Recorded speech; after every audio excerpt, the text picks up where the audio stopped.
Hello friends, welcome to my channel. ఈరోజు మనం sabudana khichdi prepare చేద్దాం. దాని కొరకు ముందుగా 1 కప్పు సాబుదానా తీసుకొని నానబెట్టాలి. 2 అవర్స్ నానబెట్టాలి. అలాగే ఒక పావు కప్పు వేయించిన పల్లీలను తీసుకోవాలి. అందులో సగం పొట్టు తీయకుండా ఇలా పక్కకు పెట్టాలి. మిగతా సగం ఇలా పొట్టు తీసి ఈ పల్లీలను చిన్న చిన్న ముక్కలుగా చేయాలి. కావాలంటే మీరు మిక్సీలో కూడా వేసి కొద్దిగా బరకగా మిక్సీకి పట్టవచ్చు, లేదా ఇలా చిన్న చిన్న ముక్కలు చేయవచ్చు. పల్లీలు ఇలా చేసి పక్కకు పెట్టాలి. ఇప్పుడు ఈ పల్లీలను పక్కకు పెట్టి మనం నానబెట్టిన సాబుదానా ఉంది కదా, కంపల్సరీ 1.5 to 2 అవర్స్ నానబెట్టాలి. నేను 2 అవర్స్ అవుతుంది నానబెట్టి. ఇలా హోల్స్ ఉన్న ఒక గిన్నెలో వేస్తే వాటర్ అంతా వెళ్ళిపోతాయి. అంటే ఇప్పుడు ఇవి వాటర్ అంతా పోయి పొడి పొడిగా కావాలి. అప్పటి వరకు ఇలాగే ఉంచాలి. సాబుదానా కిచిడి కొరకు ముందుగా ఆలుగడ్డను ఒక 50% ఉడికించి పెట్టాలి. పొట్టు తీసి ఈ విధంగా కట్ చేసి పెట్టాలి క్యూబ్స్ లాగా. ఎక్కువ ఉడికించొద్దు, ఒక 50% ఉడికిస్తే సరిపోతుంది. అలాగే కొన్ని కాజులు 8 to 10. కాజు ఆప్షనల్, మీ ఇష్టం ఉంటే తీసుకోండి, లేకుంటే లేదు. కొద్దిగా కొత్తిమీర, కరివేపాకు, పచ్చిమిర్చి. ఇప్పుడు మనం సాబుదానా కిచిడి ప్రిపేర్ చేద్దాం. ముందుగా స్టవ్ ఆన్ చేసి స్టవ్ పైన ఒక కడాయి పెట్టి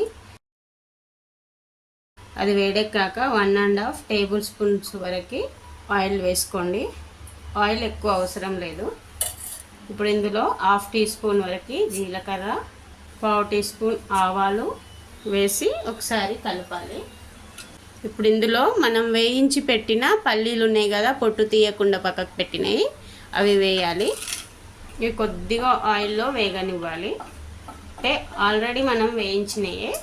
ఈ పల్లీలు వేగిన తర్వాత 8 to 10 కాజు వేయండి. అవేనండి క్యాష్యూ నట్స్. ఈ కాజు వేయడము ఆప్షనల్, మీ ఇష్టం ఉంటే వేసుకోండి, లేకుంటే లేదు. ఇవి కొద్దిగా కలర్ చేంజ్ అయ్యే వరకు వేయించాలి. ఇప్పుడు ఇందులో కొద్దిగా కరివేపాకు వేయండి. మీ దగ్గర ఫ్రెష్ కరివేపాకు ఉంటే అది వేసుకోండి. అలాగే మనం కట్ చేసి పెట్టిన పచ్చిమిర్చి, గ్రీన్ చిల్లీస్, నేను ఒక 3 గ్రీన్ చిల్లీస్ తీసుకున్నా.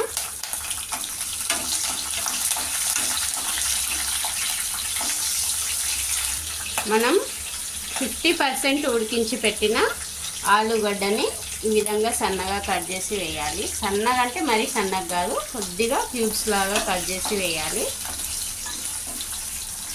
ఇప్పుడు నానబెట్టి వడగట్టిన సాబుదానాను వేయాలి. నేను 1 కప్పు సాబుదానా తీసుకున్నా. వాటర్ కంప్లీట్గా వెళ్ళిపోవాలి.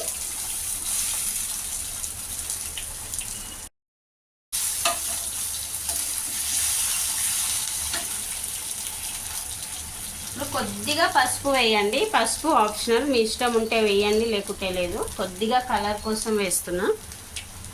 అలాగే 1/2 టీ స్పూన్ వరకు సాల్ట్ వేయండి. సాల్ట్ మీ రుచికి తగినంత వేయండి. నేను 1/2 టీ స్పూన్ వేస్తున్నా.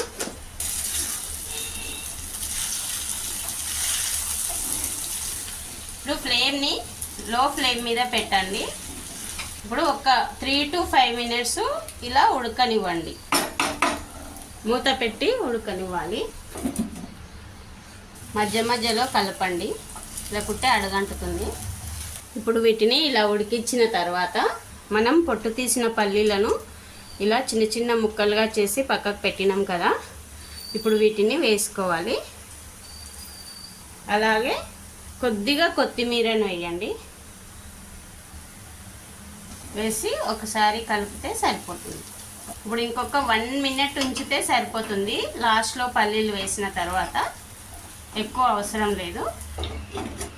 ఇప్పుడు పల్లీలు వేసి 1 మినిట్ ఉంచినాం కదా, ఇప్పుడు స్టవ్ ఆఫ్ చేసుకొని సర్వ్ చేసుకుంటే సరిపోతుంది. సాబుదానా కిచిడి రెడీ అయిందండి. ఈ రెసిపీ కనుక నచ్చితే మీరు ఒకసారి ట్రై చేసి మీకు ఏ విధంగా వచ్చిందో కామెంట్ సెక్షన్లో చెప్పండి. అదేవిధంగా నా వీడియో కనుక నచ్చితే ఒక లైక్ చేసి నా ఛానల్ని సబ్స్క్రైబ్ చేయడం మర్చిపోకండి. ఇంగ్రీడియంట్స్ డిస్క్రిప్షన్లో ఉంటాయండి. Thanks for watching.